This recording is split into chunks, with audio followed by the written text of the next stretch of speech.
Absurdo, la responsabilidad me parece, ¿no? en la administración de la crisis es 100% del gobierno que maneja. Y no fue bien administrado. Bueno, es opinable si fue bien administrado o no. Yo creo que fue muy rápida. ¿Vos decís que podía haber sido peor? Ponele hasta que sube la curva. A ver. A los 2 días de que pierde la PASO, renuncia el ministro de Economía y asume la CUNSA. En esa primera semana, digamos, lo que viste fue el derrumbe de los mercados. Mucho margen de maniobra, lo que tenías eran las intervenciones del Banco Central, que desde el mes de octubre no había vendido un solo dólar para intervenir en el mercado y que en esa semana vendió más de 1.000 millones de dólares y subió la tasa de interés que estaba en 50 a 75. O sea que hubo una reacción fuerte del Banco Central con las herramientas que tenía y hubo una renuncia del ministro de Economía que fue aceptada y el domingo siguiente asumió la CUNSA. Bueno, acordate que antes de las PASO, lo que se hablaba es decir, si hay un triunfo holgado de 8 puntos o más por parte del Frente de Todos, los mercados van a reaccionar negativamente. Bueno, hubo mucho más en ese número de distancia entre el Frente de Todos y Juntos por el Cambio. Y los mercados reaccionaron mal. Eso fue casi, te diría, crónica de una muerte anunciada. Eso lo veníamos diciendo además muchos, todos los economistas, estábamos convencidos de que si existía una diferencia mayor de 8 puntos, el resultado de los mercados lo iba a castigar, porque además vos preguntabas en la calle, yo doy conferencias y lo preguntaba en las conferencias, lo preguntaban quiénes creen que va a ganar Macri, quiénes creen que va a ganar Alberto, por qué diferencia creen que van a ganar. El 90% de la gente creían la mayoría que iba a ganar Alberto, pero que iba a ganar por una diferencia pequeña. 4 o 5 puntos. Bueno, que exacto. Y después el resultado fue completamente sorpresivo. Prácticamente descartó las chances del balotaje, prácticamente descartó las chances o prácticamente convalidó que se va a definir en primera vuelta y en contra del oficialismo. Y el mercado se está preparando para eso. Ahora, Martín, vos dijiste algo y la verdad que destierra un poco lo que había planteado Martín Redrado. Vos dijiste recién que la semana pospaso el Banco Central intervino para que no se vaya todo el diablo, para decirlo en criollo. Y Redrado había dicho que Macri había dejado correr para que haya una gran devaluación. No, ahí, claro. Hay alguna gente que ensayó la línea defensiva de que la banda de flotación que le había puesto el Banco Central al dólar se había perforado en 51. ¿Te acuerdas que el techo de la banda era 51 de moneda? Sí. Y que por lo tanto el Banco Central tenía que defender agresivamente ese nivel de 51. Eso no tiene pie ni cabeza, porque que pelas completamente todas las reservas. Es decir, acá había pasado una novedad trascendental. Las PASO fueron una novedad trascendental que cambiaron la dinámica política. Hasta ahí los mercados... Cambiaron la escala del problema. No, porque además los mercados hasta ahí... El equilibrio por otro lado. Los mercados tenían el 50-50 de quién iba a gobernar. A partir de ahí, los precios de los activos son 4 meses de Macri y 48 de Fernández. Claro. Entonces, el 90 y pico % del precio de los activos es el próximo gobierno de Fernández. Ahí cambió dramáticamente la situación. Entonces, tratar de defender cuando todo el mundo iba corriendo a comprar dólares, se habían colapsado los home banking el lunes, los activos se desarmaban en las posiciones argentinas para tratar de salir. Tratar de defender a rajatabla un valor artificial es no solamente imposible de hacer, sino que además es ilegal.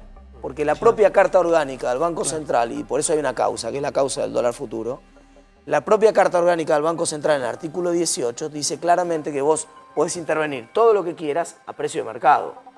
Yo no me puedo poner a vender a un precio que es artificial para tratar de sostenerlo porque eso no dura nada. Redrado lo que está hoy un poco más pegado a Alberto Fernández, ¿no es cierto? Al frente o a un sector, es lo que dicen. Por eso lo que ha dicho también... Salto en garrocha también. Sí, algunos dicen eso. Volvamos entonces a Beluto subtitulado. ¿Qué le parece? Bueno, el secretario de Cultura se metió, ahí lo vemos, Gaby, hago una pequeña introducción, con el tema de la emergencia alimentaria, que es algo que reclamaron los intendentes del conurbano. Ayer contamos que Vidal lanzó hoy las medidas vinculadas a los planes sociales a propósito del tema alimentario. Y también a nivel nacional lo piden las organizaciones sociales. De hecho, el gobierno, les cuento, está preparando un aumento en lo que tiene que ver con los merenderos, ¿sí?, que están a cargo del gobierno nacional. Pero fíjate, Gaby, lo que dijo, a propósito, a Beluto, el secretario de Cultura, a propósito de los reclamos sobre la emergencia alimentaria. La emergencia alimentaria, sí, por supuesto que yo no voy a negar que hay gente que la está pasando muy mal. Ahora, yo creo que alguien me diga exactamente qué quiere decir emergencia alimentaria, porque parece que en la Argentina medio país estuviera muriendo de hambre, y eso es mentira. Quiere decir que hay que repartirle comida a los movimientos sociales, que hay que darle más plata a Juan Graboy, que hay que establecer la reforma agraria. No entiendo qué es lo que quiere decir la emergencia alimentaria. Parece más un eslogan de campaña. Sí, la realidad es que emergencia alimentaria significa, digan ustedes que la situación está mal, pongan un cartel y decreten que la situación está mal. La situación está mal sin decreto, Les digamos. cuento dos datos del tema, ¿no? Sí. Primero, hay una ¿Qué emergencia cambiaría? social. Hay dos cosas, Gaby. Primero, hay una emergencia social que se votó en diciembre de 2016. Sí. El proyecto kirchnerista de Val Medina hablaba de 1 millón de planes. Y hasta lo aprobó Pichetto. Por eso discutieron la semana pasada en gabinete con este tema con Carolina Stanley. Eso por un lado, la emergencia social implicaba 30.000 millones de pesos para los movimientos sociales, que entre otras cosas es para comprar comida, que es lo que se van a comprar, zapatillas Nike. Entonces, primer tramo de la discusión, consiguieron 30.000 millones de pesos, el monto iba 2017, 2018, 2019. Segundo punto, muy importante. En el gobierno admiten que producto de la devaluación tuvieron inconvenientes en la entrega de alimentos porque se les desfasaron todos los precios. Los proveedores. El tema de Todos los proveedores. Claro. Eso te lo admiten. Tuvieron retrasos. Ahora, una cosa es retrasos, otra cosa es decir, tengo todos los pibes cagándose de hambre, ¿no? Entonces les diría que son los dos planos. Sí es cierto que el gobierno nacional lo va a anunciar, yo creo que la semana que viene, y el gobierno de la provincia ya está trabajando en eso para refuerzos alimentarios. Lo contamos ayer, Gaby.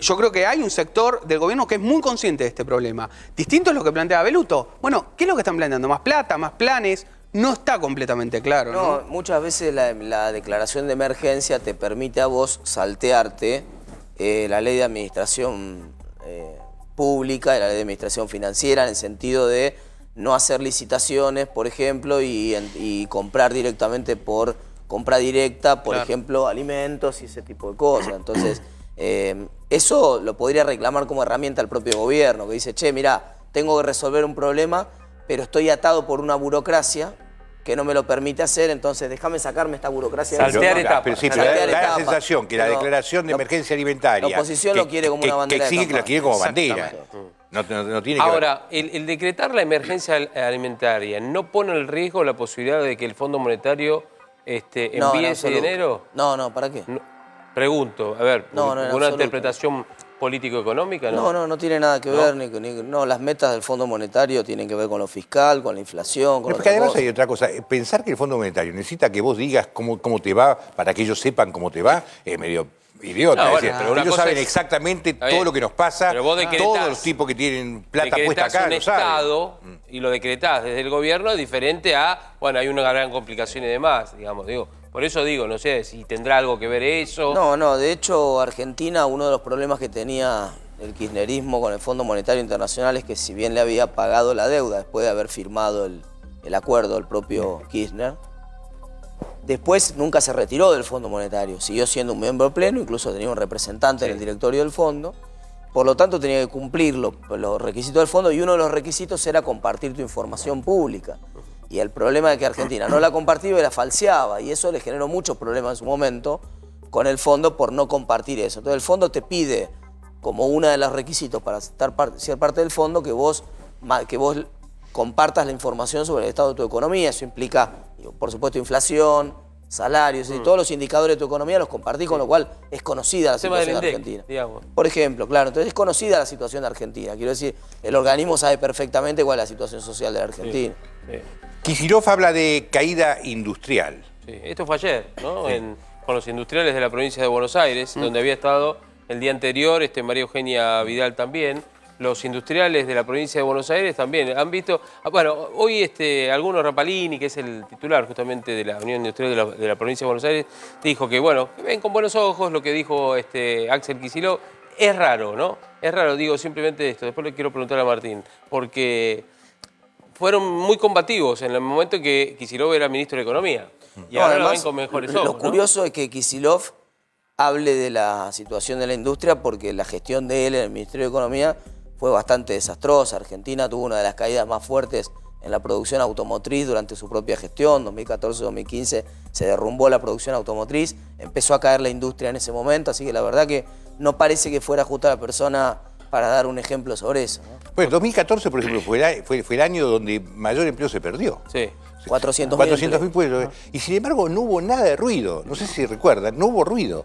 Y cuando en lo de Macri se pierden 100.000, el despelote era infernal. Te quiero decir que acá lo que hubo rarísimo en el gobierno es una muy mala administración de la información, y los otros con mucha cancha lograban batir el parche con mucho más eficacia que el propio gobierno, lo cual también generó una situación económica más difícil, ¿no? ¿Querés escucharlo, Kicillof? Dale, vamos con eso. Esto es desde enero del 16 a junio del 19, la caída de la producción industrial, 11,4%. No hay muchos precedentes en la historia nacional de una caída así. Una caída muy, muy notoria. ¿Así es?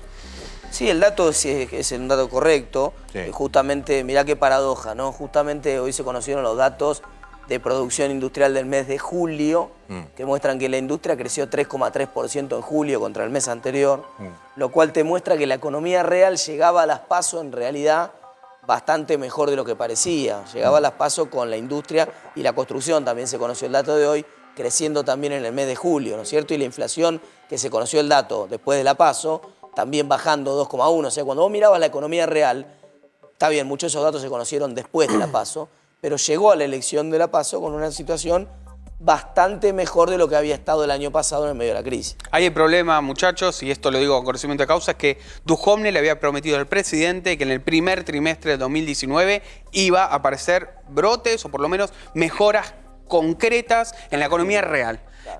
Y eso les diría que fue uno de los grandes temas. De hecho, a mí me cuentan que hubo críticas a Duhovne de funcionarios hablando, diciéndole, deja de mentirle al presidente, ¿no? Pero bueno, por lo menos pongámosle en buenos términos, malas estimaciones del entonces ministro de Hacienda sobre cuándo iba a recuperarse la Argentina, ¿no?